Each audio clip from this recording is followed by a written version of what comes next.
Fondateur de l'Union populaire républicaine il y a tout juste 10 ans, François Asselineau s'est progressivement imposé dans le paysage politique français par l'usage intensif d'Internet et des réseaux sociaux. Dans la pensée de ce candidat atypique, le président de la République française n'a pas vocation à trancher sur des sujets autres que ceux strictement définis par la Constitution, à savoir la souveraineté nationale et l'indépendance du pays.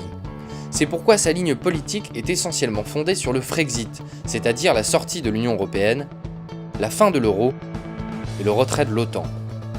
Sa conception des politiques culturelles, balayée rapidement dans son programme pour les élections législatives, trace les lignes d'une culture de la francophonie portée par des services publics performants. François Asselineau ne précise aucun budget pour le ministère de la Culture, sinon une vague augmentation des subventions pour la sauvegarde des monuments et des œuvres d'art. Dans l'esprit de cette indépendance française qu'il défend, le candidat développe une approche originale centrée sur la francophonie et les territoires d'outre-mer.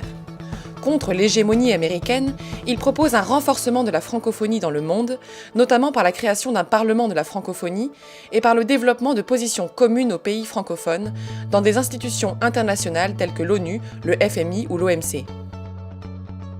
À la suite du Frexit, fondement de tout son programme, les fonds précédemment versés à l'Union européenne seraient réorientés vers les États francophones. François Asselineau souhaite mettre en place un Erasmus de la francophonie, un vaste programme de redynamisation des territoires d'outre-mer par un programme d'échange scolaire et par la diffusion de programmes audiovisuels mettant en avant les phénomènes socio-culturels et la richesse de la diversité ethnique française. Ces mesures concrètes sont accompagnées de plusieurs formules plutôt brumeuses. Le candidat UPR parle de prendre l'île de la Réunion comme modèle d'intégration sociale, souhaite affirmer la diversité culturelle française à travers les arts et les pratiques ancestrales, ou encore veut favoriser les relations avec les pays et régions avoisinants. Autant de déclarations principielles qui attendent leur explication pratique. Deuxième champ important pour la culture, l'importance des services publics. Au programme, 3 propositions concrètes et plutôt significatives. La renationalisation de TF1, dont le cahier des charges sera changé pour assurer la démocratie et l'élévation de la culture générale. Une refonte du Conseil supérieur de l'audiovisuel en cours supérieur de l'audiovisuel, composé dès lors de magistrats, et l'ouverture le dimanche des bibliothèques, des musées et des cinémas. Ces mesures sont de nouveau accompagnées de certaines plus vagues, comme la retransmission sur les médias publics des œuvres et des informations provenant d'autres civilisations que celle américaine, ou la diffusion d'une culture humaniste, terme flou et aisément récupérable.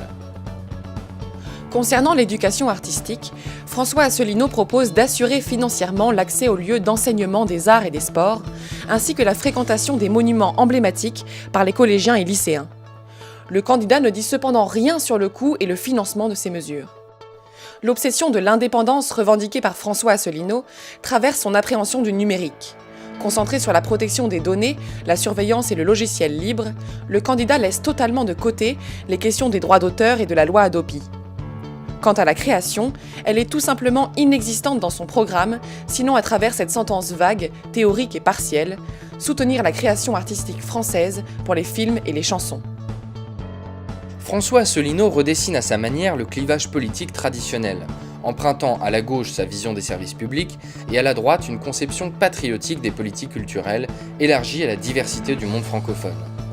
Si l'importance qu'il accorde aux services publics est clairement développée dans son programme législatif, le candidat fait néanmoins l'impasse sur de nombreux sujets culturels de première importance. Focalisé sur son opposition à la culture américaine, François Asselineau omet ainsi la création, le numérique, le mécénat, l'intermittence ou encore les droits culturels, autant de sujets qui fondent aujourd'hui toute véritable politique culturelle, sérieuse et tournée vers l'avenir. Pour suivre la parution de ces vidéos, abonnez-vous à la chaîne YouTube de Profession Spectacle, le journal des professionnels de la culture.